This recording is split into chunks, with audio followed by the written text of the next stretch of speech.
ಬರೆದಿದ್ದಾರೆ. ಸ್ವಾಮಿ ಶಾಂತಾನಂದರು ದಿನದ 24 ಗಂಟೆಯಲ್ಲಿ 18ರಿಂದ 20 ಗಂಟೆ ಜಪ ಮಾಡ್ತಿದ್ರು.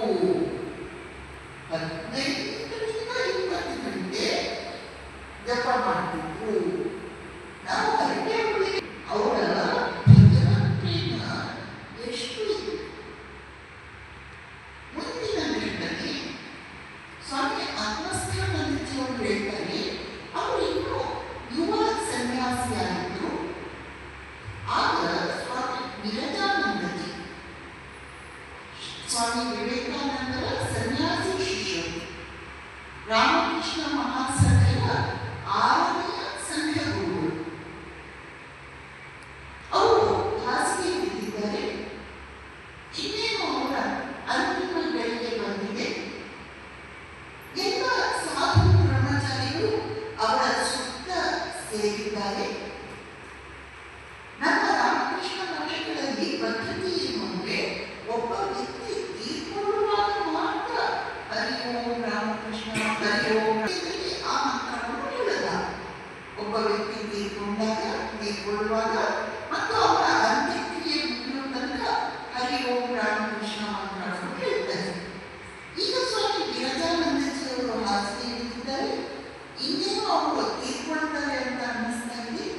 ಈ ಅಲ್ಲಿ ಸೇರಿದಂತಹ ಸಾಧು ಬ್ರಹ್ಮಚಾರಿಗಳೆಲ್ಲರೂ ಹರಿ ಓಂ ರಾಮಕೃಷ್ಣ ಮಂತ್ರ ಆರಂಭ ಮಾಡಿದರು. ಸ್ವಾಮಿ ವಿರಜಾನಂದಜಿ ಹೇಳ್ತಾರೆ, ನಾನು ಇನ್ನೂ ತೀರ್ಕೊಳ್ಳಲ್ಲ,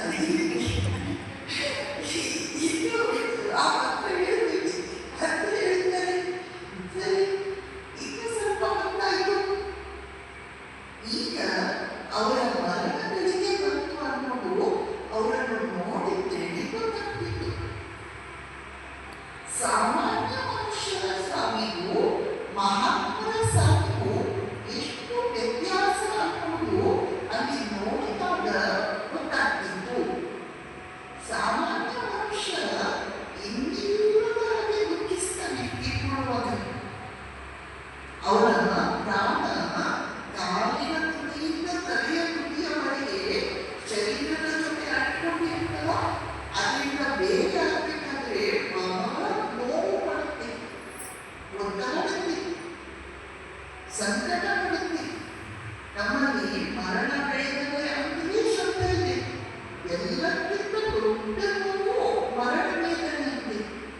ಆದರೆ ಮಹಾತ್ಮರ ವಿಷಯದಲ್ಲಿ ಹಾಗಲ್ಲ. ಯಾಕೆಂದ್ರೆ ಅವರ ಪ್ರಾಣ